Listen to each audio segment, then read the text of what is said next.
Welcome to Global Innovation. I'm your host, Chris Graham. On our show today, we will begin by looking at several different aspects of innovation. We will hear how a business was built out of a chance circumstance. Jason Clute, who at the time was a successful real estate developer, was moved by a friend's tragic circumstances to learn more about its cause. His study led to inspiration, and that inspiration in turn led to a multi-million-dollar business. But Jason's success did more than lay the foundation for his business. Jason was able to transfer his drive to innovate to his son, Davis Clute, who will join us today to share his own stories on learning the process of innovation. Welcome to our show. Thanks for having us, Chris. Thanks for having us. So Jason, let me start with you, and to put our discussion in context, you were a pretty successful real estate developer. Tell us just a quick summary of that. Yeah, I'd been a stockbroker actually before I'd gotten into real estate development, and had decided that I didn't like that as much. And a friend of mine had run a small real estate company in the Silicon Valley back in the mid-'80s, and so I contacted him and said I'd basically work for him for free because I wanted to learn the business. And I didn't want to start off as a real estate agent at the time. I just wanted to learn development. And he didn't have a lot of money. The business was small at the time. So I said, just give me a place to stay, give me a little gas money and a corner of your apartment or house somewhere that I can live, and I'll come and work for you for free. And if it works out, give me a job. Yep, young and hungry. Yeah, trust me, I was very hungry. All right. And so that's literally what I did. So I went and lived in his house and started working 15-hour days, learning everything I could about the real estate business. And probably about 18 months, 2 years later, I finally struck a deal for them. At the time, there were two other partners, and I was just their worker bee. But I struck this deal for them, and I'd learned so much over the last couple of years that I went to him and said, hey, look, I'd like to become a partner in the company, or take the deal, and I'll have to move on. And I was doing so much of the work at the time, and I'd learned so quickly that they offered me a position with the company. So I ended up becoming a real estate developer with them. And then we went on and had a lot of luck in the mid-'80s to early '90s, building shopping centers and small strip malls, and then we got to bigger and bigger developments. And that's kind of how I got into the business. So it was basically a lot of retail development that I was doing. And then there was a point where the development business was acquired by a larger company. Yes. And you found yourself some time on your hands at the same time you were about to welcome your first child. Yeah, I'd met my wife a couple of years before. We ended up getting engaged in late 1990, and decided to get married mid 1991. And right around that time was about the time that we were able to sell the business. And so I decided to take off a year and play some golf and relax and drink beer. You know, it's kind of what I wanted to do for a while. And so we got married mid 1991, and shortly after that, my wife was pregnant, and then sort of fast forward to Christmas time and the holidays. My wife was pregnant, and a friend of mine called me up, an old high school friend of mine called me up and said that his two sisters had had baby boys that were both named the same. And then tragically about January, just 2 months later, he called me up and he said both boys died the same week of sudden infant death syndrome. And my wife was, as I said, she was pregnant at the time with our baby, who was going to be born just a few months later. And I didn't know what sudden infant death syndrome was, so I went to the library and started hunting through the stacks, because at that time the World Wide Web was all of 3 months or 4 months old, I think. And so we had to go to the library stacks and look through all the physical documents and microfiche and everything, because I wanted to learn everything I could about sudden infant death syndrome to see if I could help stop it for my baby. And what did you learn at the hospital about how the hospital was dealing with trying to prevent sudden infant death syndrome? Well, what they were doing was, historically, all the babies had been put in a prone position, so face down. But a lot of the doctors, because of respiratory problems with kids, had been rolling up towels for the babies, and so they literally just prop up babies with a towel behind their back and a towel at their chest, and they prop them up on their side. And in my studies, I'd found that in England, there were a number of studies that were done that they thought had shown that side sleeping for children could help stop sudden infant death syndrome. We didn't necessarily believe that in the United States at the time, but with all of the work I'd done on it and all of the checking into it, I decided that side sleeping was what I was going to do for my baby. And so I was a few months ahead of her being born, and I started monkeying around with towels and various things, and ended up coming up with a device that I thought would be good for her. Something to replace the rolled up towels? Exactly. I basically ended up coming up with, it was a pretty simple device. It was just basically door stops for a baby. And it was just a couple wedges that I would put my baby between, and had some Velcro, and the weight of her would hold the wedges in place. And it was just sort of a square peg to square hole theory. Okay, so we have a picture of the device, and could you describe it for us? Yeah, so as you can see, this one was just one of our first simple prototypes.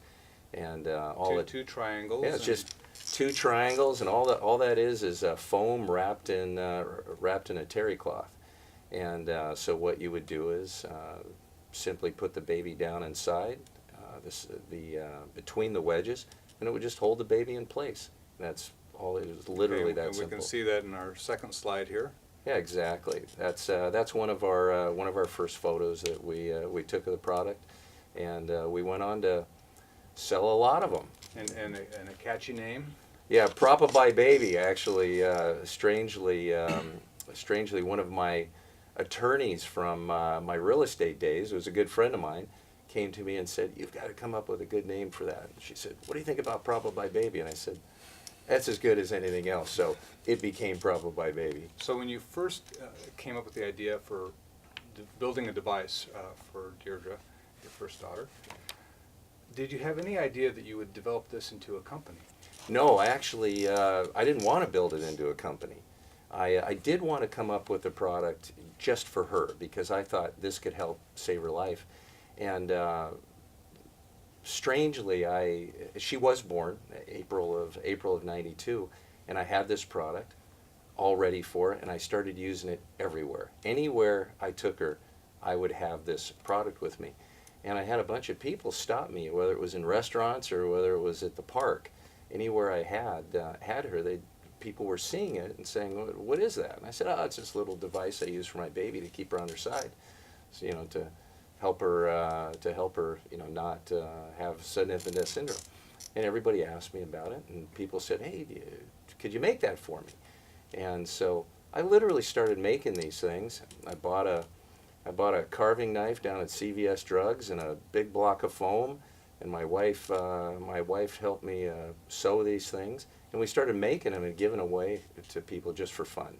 And we weren't charging anything for them. If somebody would give us a bottle of wine or something here or there, we'd take it. But basically, we were making these things and giving them away. A very simple form of supply chain management. Yeah, exactly. And then after a short period of time, I had some guys come to me and say, "Hey, you should really bring something like that to market. This could save a lot of lives." And I told them I don't have any real interest in doing that right now. But I did realize I was onto something that could do a lot of good for kids. So long story short, I put it into a patentable form that I thought could be patented. And the patent system was a lot different in the early '90s than now. We have millions more patents out there, and the whole process is much more laborious than it was back then.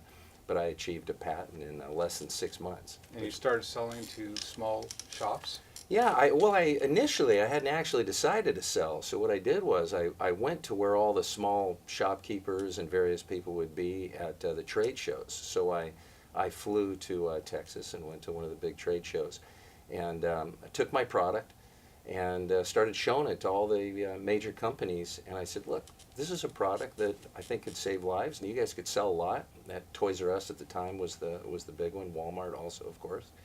And everybody said, you can't talk about death. It's too negative a subject. And so I said, no, I actually think you can talk about death. I think people, this isn't like our parents. I said, we're all much more educated than they were. I don't think it would scare us to talk about the realities of what is now killing 8,000 children a year. It was the single biggest contributor to death in the United States for children under the age of 1. So it was a big thing. And nobody would give me the time of day. And so I went back, told my wife about it, and she said, look, we could do this on our own, so why don't we do it for 6 months, sell the company, and get back to unemployment? And that's really what we planned on doing. And so what we did was we started making this out of a small dog bed factory in Concord, California, because they were the closest sewing house that I could find, and I didn't want to travel. So that was one of my rules. I had to build it within 30 minutes of my house. And so we started making it there. And then I would get up at 6 a.m. and start calling the East Coast and cold calling the 2,500 mom and pop retailers that we used to have. Now we have about 70. And but back then we had close to 3,000. Well, I know you're now in Walmart, but there was a time when you received your big break, Yeah. and that was on the Roseanne Barr show. Yeah. Tell us about that. Yeah, so we'd started selling our products, and we'd been lucky enough to actually get into Walmart, and we were doing pretty well. But representative from the Roseanne Barr show called us and said, "Hey, Roseanne has seen your products. She's bought them in some of the mom and pop shops, and really likes them, and would like to build a TV show around your products."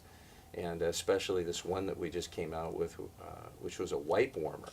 So just to warm baby wipes. That was my idea, and I started selling them. A box that would warm the tissues. Yeah, well, originally it was a sort of a heating strap that went around the old cheap plastic boxes that you would have. And later on, I did develop a more advanced prototype of that. But at the time, it was literally just a heating strap that was wrapped in a nice flannel cover, and you'd wrap it around a box of baby wipes. And so Roseanne put it on her show and held it up in front of the camera and said, "I'd like some of these butt wipe warmers for my cart." Sounds like And Roseanne telling it like it is. that's exactly how it was. And so Roseanne did that, and we'd been selling a couple thousand pieces a week through Walmart and other retailers, which was still very nice business. But within less than a month, our sales went to 6,000 a week.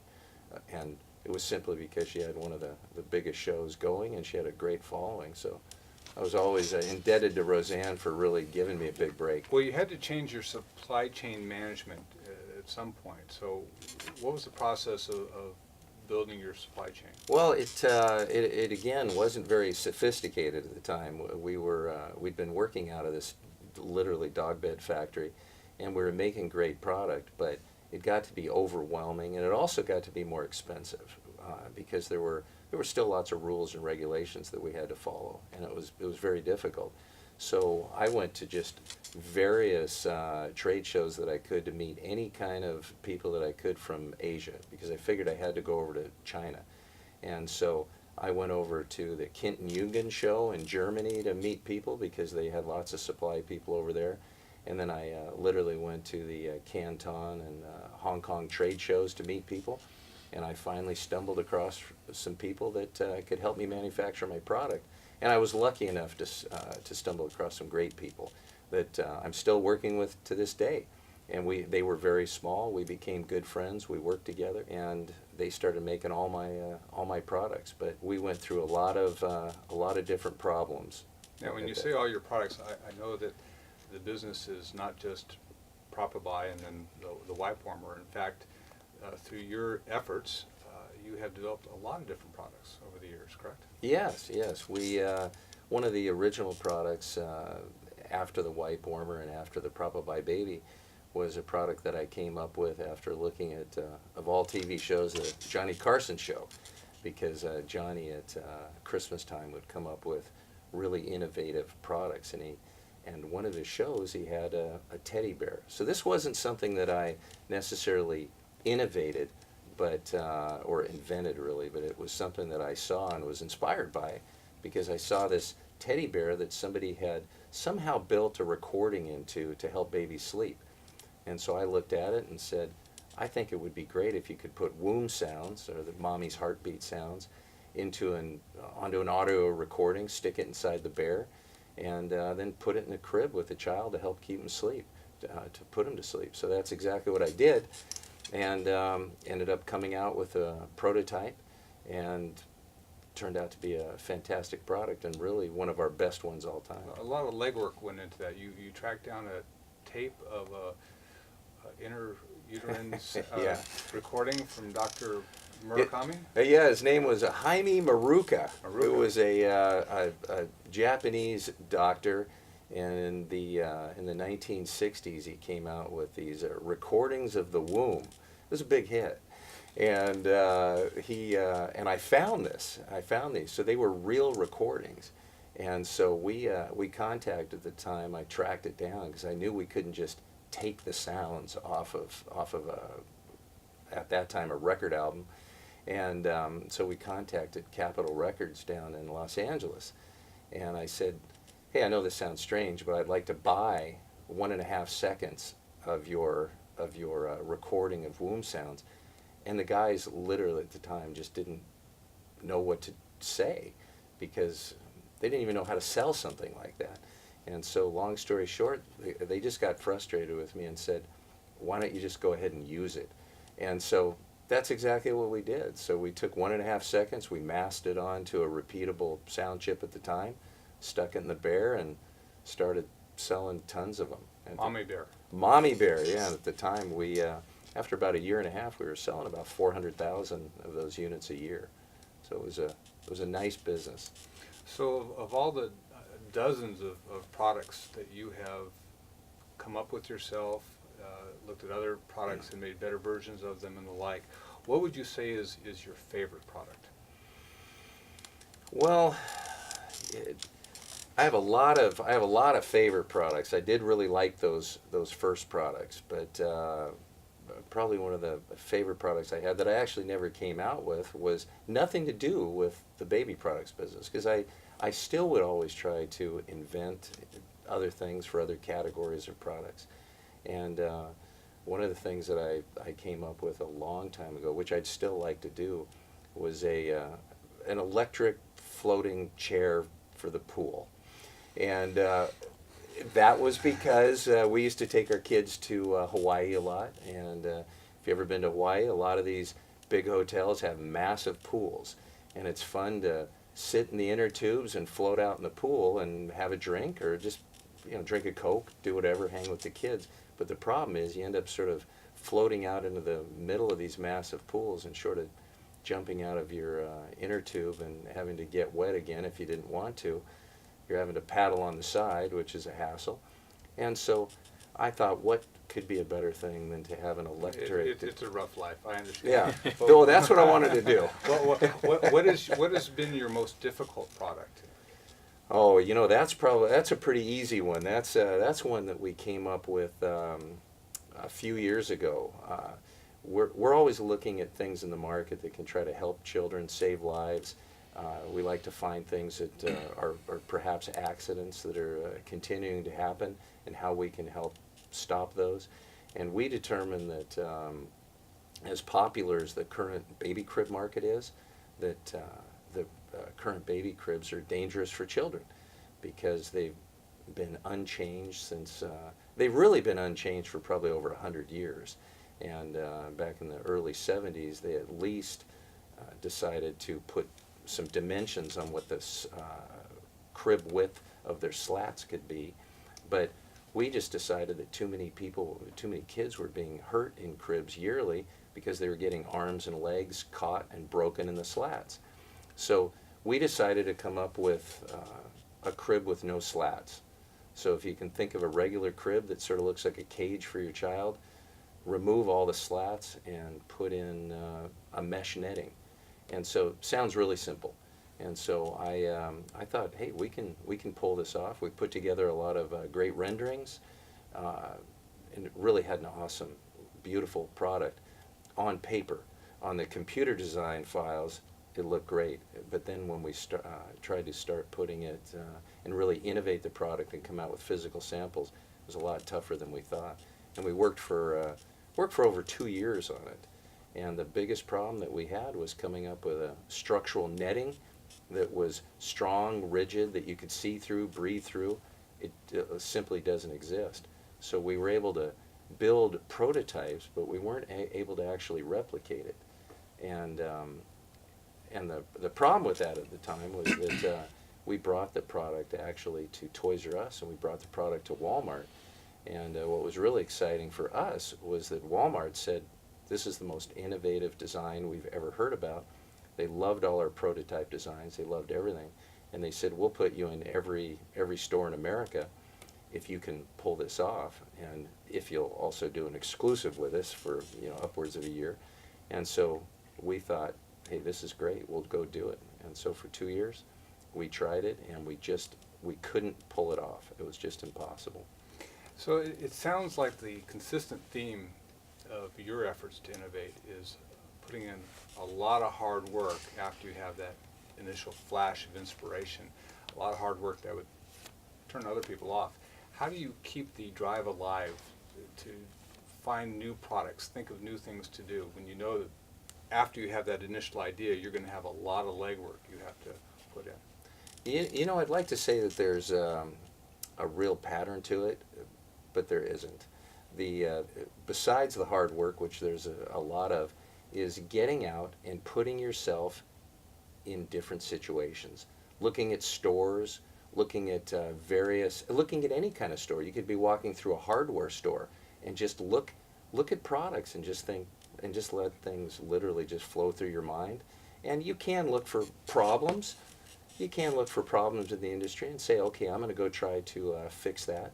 But for a lot of things, like when I invented the wipe warmer, you could say it was a problem, but it was just because we noticed that our baby winced when we put a cold wipe on her fanny. So we said, hey, why don't we warm it up? It makes sense. You don't wash your face at night with a cold washcloth. You wash it with a warm one. And so we treated babies the same way. So it's really those kind of inspirations. And also, there would be friends that would come up and say, hey, I don't know how we do this, but what do you think about this? And so we had a lot of products come from just friends and family. So we'd use literally any opportunity. But there's no book of how to truly invent a product and come up with it. You just have to think a lot and hopefully be as creative as you can, and then know how to actually take a whole plan from A to Z. There's a lot of steps in between. Okay, so I want to turn to Davis. You've grown up watching your dad innovate, come up with all these products, do all the hard work. And I would assume at some point that was inculcated into you. How were you impacted by growing up in that type of household? Yeah, I was definitely really lucky to have my dad go through all of this and to be able to teach me and to get those ideas percolating in my mind.